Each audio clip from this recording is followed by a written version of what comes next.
They say something ancient and vengeful lives in the quiet woods of Adams, Tennessee. It doesn't follow the rules of normal hauntings. It doesn't wait for the dead of night or creeps silently in the shadows. It speaks, it touches, it torments, and it destroyed a family from the inside out. This is the story of the Bell Witch. It all began in 1817 on the property of John Bell and his family. They were just like any other frontier settlers, hard-working, pious, and determined to carve out a life in the wilderness. But something didn't want them there. Something that didn't sleep. Something that hated. It started with noises, faint at first, scratching beneath the floors, knocking on the walls, chains dragging in the attic where no chains were stored. John Bell would check every corner of the house, rifle in hand, but nothing ever turned up. The dogs would growl at empty air, hackles raised and ears pinned back.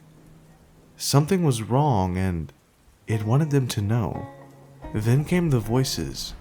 Disembodied whispers floated through the halls, too low to understand at first, but always there. Sometimes it sounded like a woman humming, sometimes like a child repeating a nursery rhyme, warped and even twisted. Then came the laughter, sarcastic, guttural, like it knew a secret that the Bells didn't. The voice would call out to the family members by name, mimicking their tones, always a step behind them, but its hatred focused on one person in particular, the young Betsy Bell. Only 12 years old, Betsy bore the brunt of the entity's fury. She'd wake up screaming, claiming invisible hands had slapped her, pulled her hair, and even scratched her face. Her family watched helplessly as deep welts formed on her skin, rising before their eyes. At night, her bed would shake violently. Sometimes she'd be thrown clean off of it, as if some unforeseen force had picked her up and hurled her across the room. And yet, no one could stop it. The entity grew bolder. It began to speak in full sentences, calling itself Kate. It claimed it had come to kill John Bell. Over time, its voice became clearer, shifting between multiple tones, sometimes kind and sweet, other times full of rage. It quoted scripture, recited 2 sermons happening miles apart on the same day, and knew secrets about neighbors and strangers alike. Word spread fast. Ministers, skeptics, and thrill seekers came from miles around to hear the talking spirit for themselves. They didn't leave laughing. Many heard the voice. Some were scratched or slapped. One man tried to confront the entity and was thrown across the room. Another found his shoes tied together as he slept and awoke choking on a mouthful of hair. His own hair, pulled straight out of the roots. No one was safe, not even President Andrew Jackson.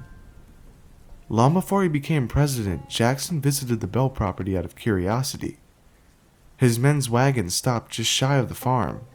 The horses refused to move, digging their hooves into the dirt, eyes wild with fear. Suddenly a voice rang out from the woods. "You may go no further." Moments later, the wagon's wheels spun freely, as if nothing had been wrong. Jackson's men made camp that night on the property. One of them, a self-proclaimed witch tamer, mocked the spirit, claiming he had a silver bullet that would kill it. That night he was dragged screaming from his tent, kicked and beaten by invisible forces. The voice shrieked in delight. By morning, Jackson had had enough. He fled the property, saying he'd rather face the entire British Army than spend another night with the Bell Witch. But the torment didn't stop. The entity was fixated on John Bell, slowly breaking him down. He developed strange seizures, a swelling of the tongue, and an inability to speak. The family would find his medicine vials smashed or missing, and the voice would laugh cruelly, mocking his pain. On December 20th, 1820, John Bell died. The spirit claimed credit. At his funeral, the entity sang, loudly, a twisted, mocking tune that rang through the graveyard, sending chills through every mourner.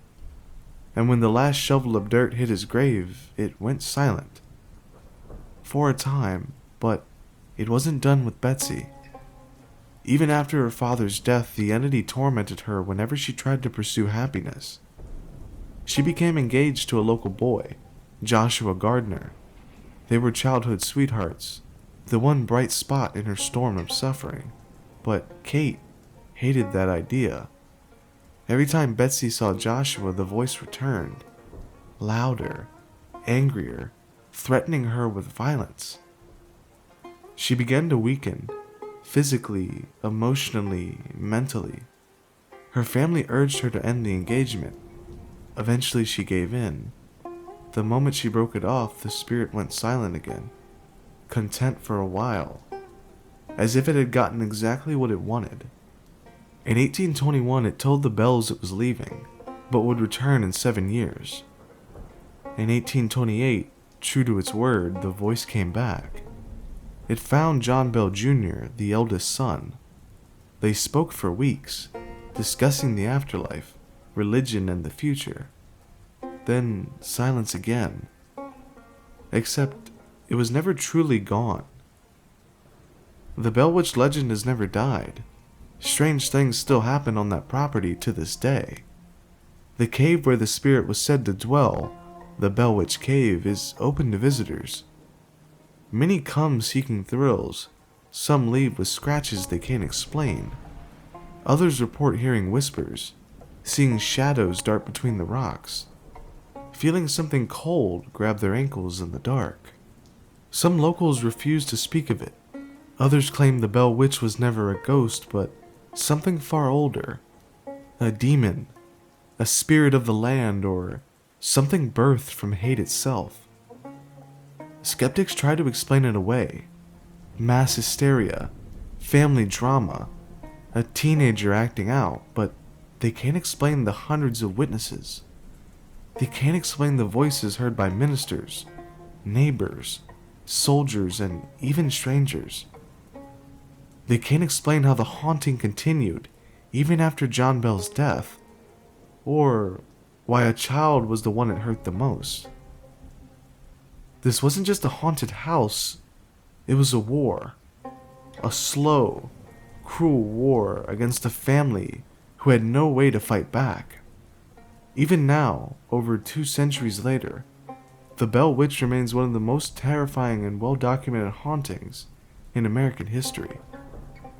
No other ghost spoke so clearly. No other spirit was so personal and so relentless. Maybe it's still out there, watching from the trees, whispering through the cracks in old wooden homes, waiting for someone to open a door they shouldn't. They say not to speak its name aloud in Adams, Tennessee, that it still listens, and that it still chooses, and that if it ever speaks to you, you'll wish you never answered.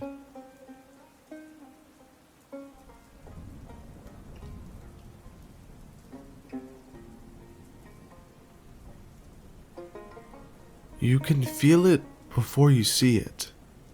That heavy presence in the trees, the strange silence of the forest, and the weight of something watching you. It's the kind of quiet that doesn't feel peaceful. It feels wrong, heavy, dense, like the very air is holding its breath. This is Braxton County, West Virginia, a quiet, unassuming place tucked deep in the Appalachian Mountains. Small towns, rolling hills, dense forests that seem to stretch on forever. It's a place where people don't lock their doors, where stories are passed down like heirlooms, where folklore and reality blur in the mist. And in September of 1952, something came down from the sky. It started on a warm evening, September 12th. The sun had dipped beneath the hills, in the tiny town of Flatwoods, A group of boys played in a schoolyard when something streaked across the sky. A bright, fiery object. A comet. A plane. A meteor. They couldn't tell. All they knew was that it was fast, glowing, and eerily silent.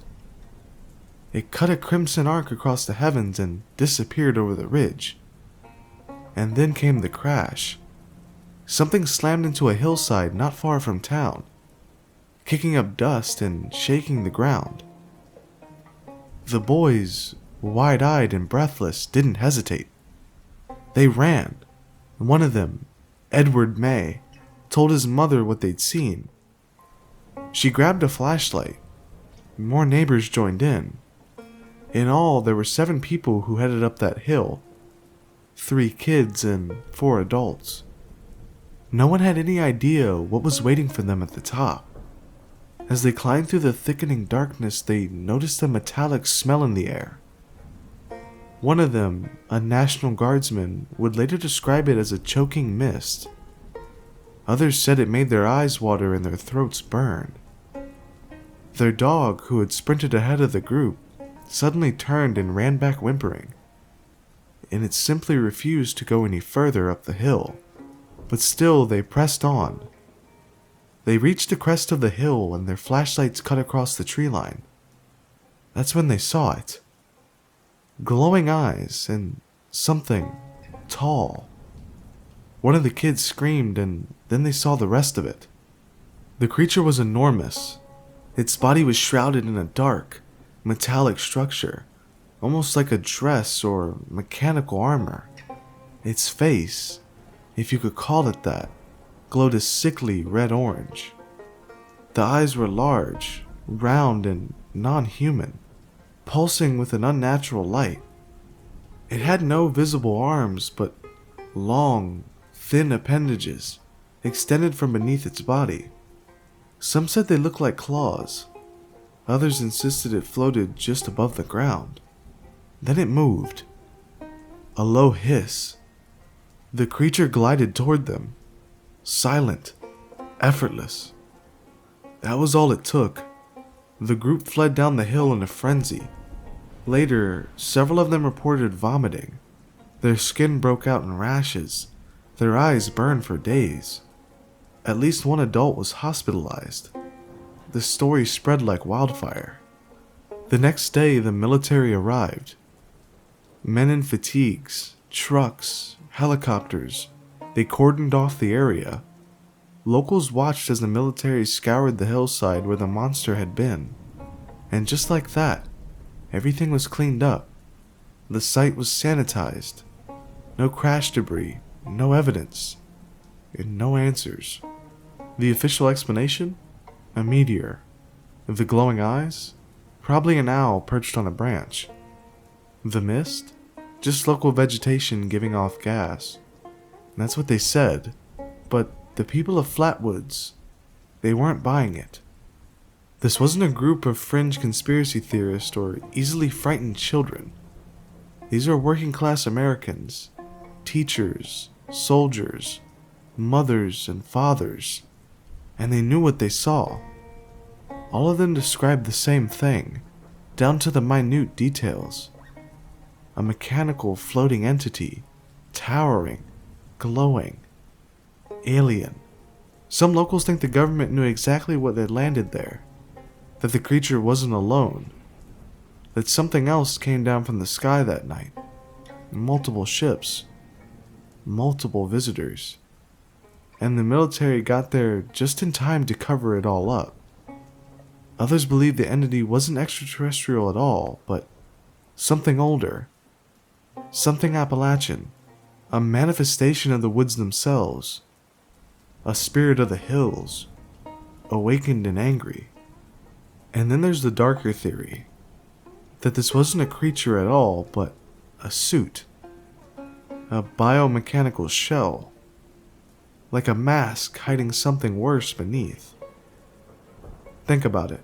The glowing face could be a helmet, the metal dress, some kind of propulsion chamber, these long dangling limbs, mechanical arms, or worse, restraining limbs. Something inside it. Something that needed to be kept contained. What if it wasn't here to visit, but to escape? Other sightings followed over the next few days. Similar figures were seen in nearby counties, always at night, always near wooded areas. Tall shadows, hissing sounds, sickening smells.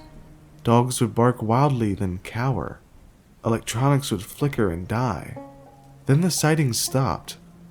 The creature, whatever it was, vanished. But the sickness lingered. So did the fear. Over the years, the Flatwoods Monster became a kind of local legend. A cryptid. A piece of folklore. The town leaned into the mystery. A tourist attraction, some said. But beneath the novelty, there's a quiet dread. A feeling that something real did happen that night. That it wasn't just mass hysteria or misidentification. Even today, people still come to that hillside. Some looking for answers. Others hoping they don't find any. Because deep in the Appalachian Mountains, the rules are different. The trees are older. The soil is heavy with memory. And the sky, well, the sky isn't always empty. There are things in those woods that don't want to be found, and things that were never meant to be seen with human eyes. Ask around Flatwoods long enough and you'll hear stories. Stories of missing hunters, of strange lights in the sky, of mechanical humming in the dead of night. Some even claim the creature comes back, once every few decades. Only for a moment, only to be seen by those who dare to climb the hill when the stars are right. Maybe it never left. Maybe it's waiting. So the next time you find yourself driving through West Virginia, and the forest starts to thicken and the lights begin to fade, remember this. Not everything that falls from the sky is a star, and not everything in the woods wants you to leave. Some things just want to watch. Some things just want to warn, and some things, they want to return.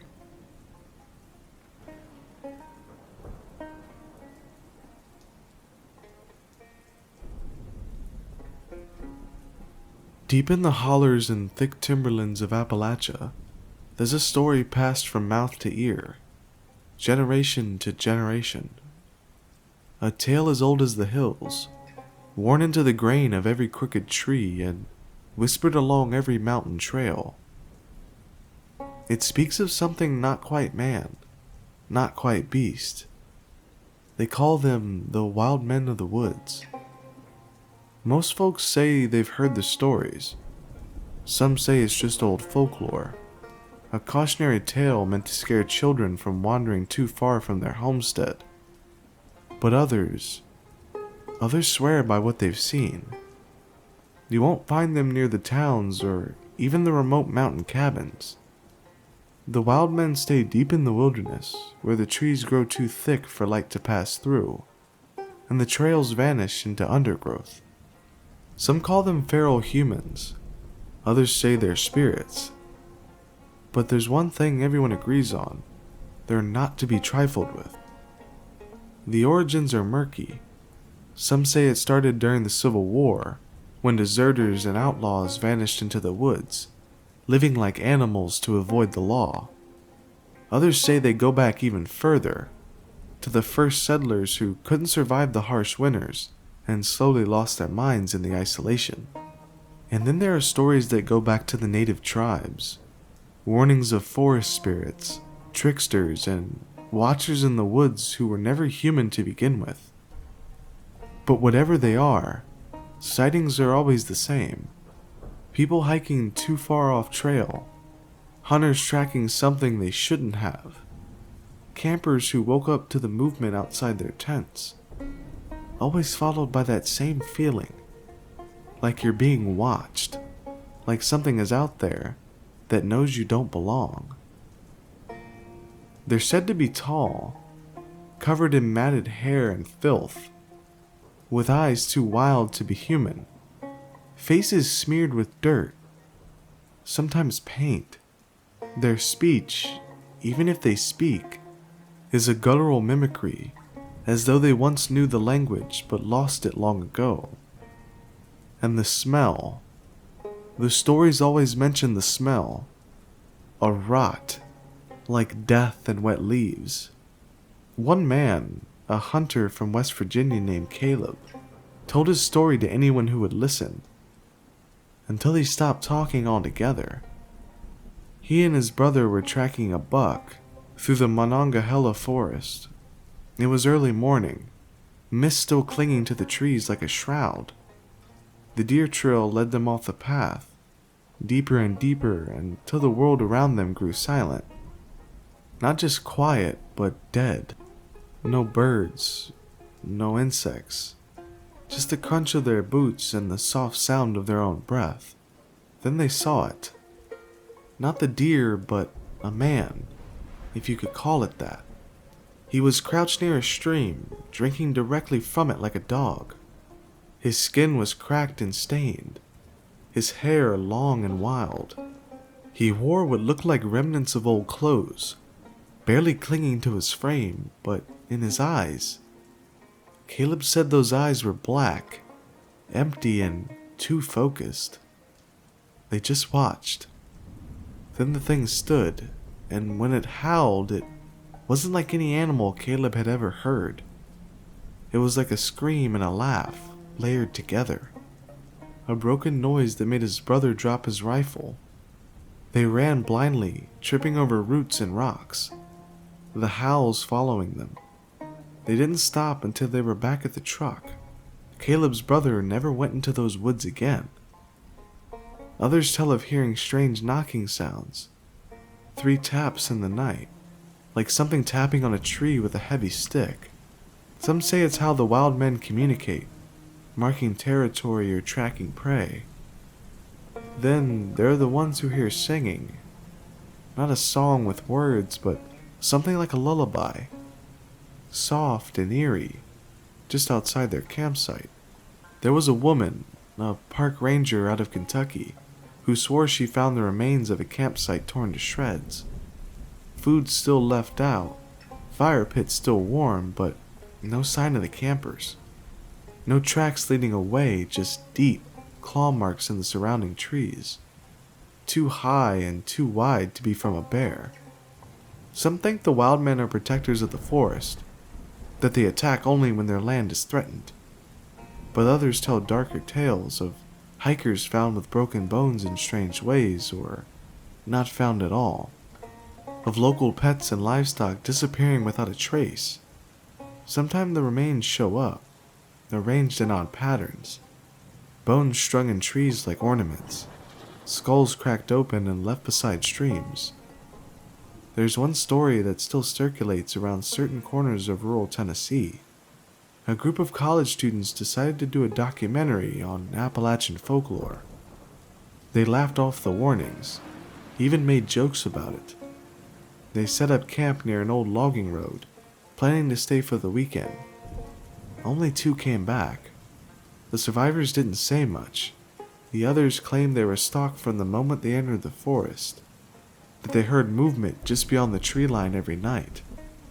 Then, on the 3rd day, the others were just gone. No struggle, no sign of attack, just gone. All except for the camera. What was on the tape was never released publicly, but the sheriff who reviewed it told his brother over drinks that it was the most unsettling thing he'd ever seen.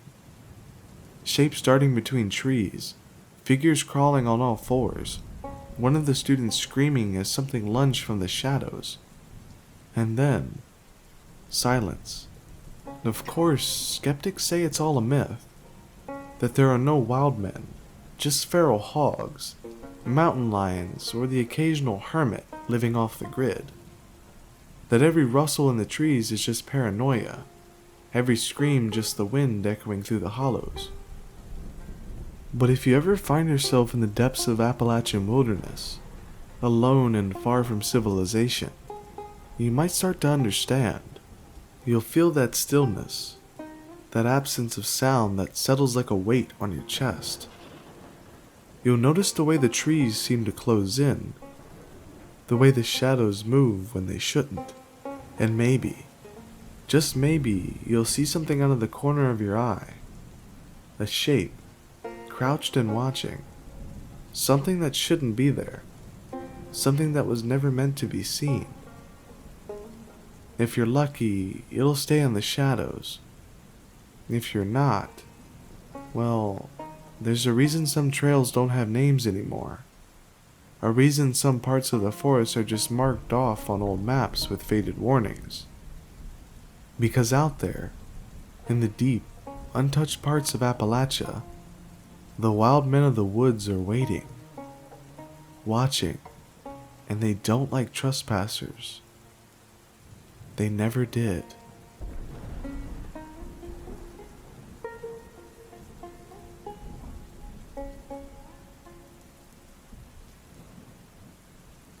They say the land remembers, that the soil beneath our feet holds echoes of the past.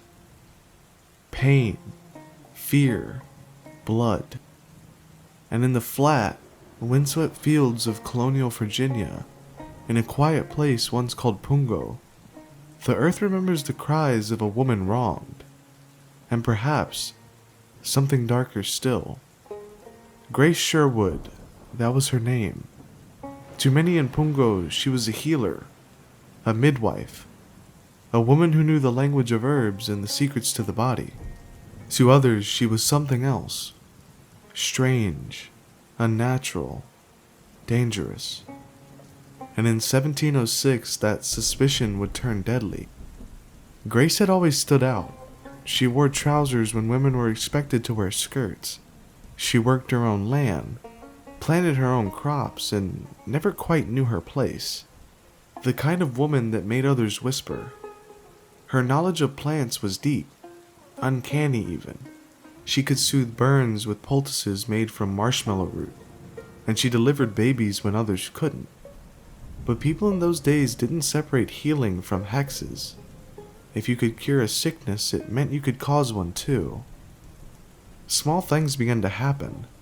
A cow fell ill, a crop failed, a woman's pregnancy ended in miscarriage.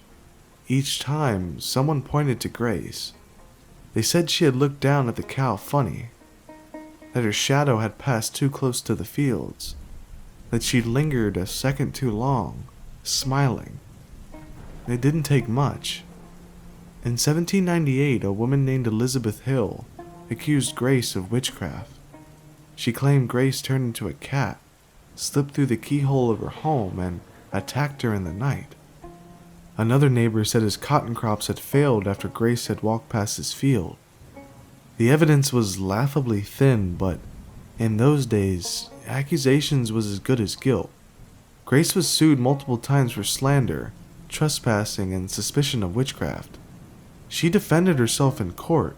She won several cases, but the whispers didn't stop. They grew louder, more insistent, until the colony of Virginia finally decided it was time to act. In 1706, Grace was formally accused of witchcraft by Luke Hill, a man whose wife, Elizabeth, had claimed Grace had bewitched her. The charge was serious. While the Salem witch trials had just ended a decade earlier, the fear of witches still lingered like smoke after a fire. In Virginia, they weren't burning witches anymore, but they had other ways to test them. They called it ducking, a brutal, archaic ritual. Grace was taken to a plantation near the Lynnhaven River. There a crowd gathered, hungry for spectacle. The townspeople tied Grace's hands and feet and lowered her into the water. The belief was simple. Water being pure would reject a witch. If Grace floated, it meant she was guilty. If she sank, she was innocent, and probably dead. As the crowd jeered and ropes pulled tight, Grace Sherwood was dropped into the murky waters of the river. For a moment, all was still. Then she rose. Her body broke the surface, bobbing like driftwood. The onlookers gasped. The officials declared her guilty. She was pulled from the water, shivering, humiliated, and taken away in chains. Grace Sherwood spent almost 8 years in prison, locked away in a cold, damp cell, while the world moved on without her. But she never confessed, not once. She refused to admit guilt for a crime she hadn't committed. She waited, endured. When she was finally released in 1714, she was a woman changed.